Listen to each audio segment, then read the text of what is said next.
ఈ వాక్యాన్ని వీక్షిస్తున్న సహోదరి సహోదరులందరికీ క్రీస్తు పేరట వందనములు. ఈరోజు వాక్యం ద్వారా దేవుడు మనతో చెప్తున్న మాట, నేను క్రీస్తును పోలి నడుచుకొనుచున్న ప్రకారము మీరును నన్ను పోలి నడుచుకునుడి. కొరింథీయులకు రాసిన మొదటి పత్రిక 11వ అధ్యాయం 1వ వచనము.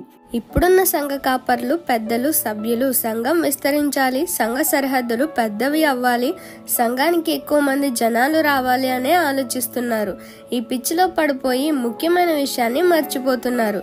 అదేంటంటే, ఇప్పుడు సంఘంలో ఉన్న ప్రతి విశ్వాసి ఆత్మీయంగా జీవిస్తున్నారా?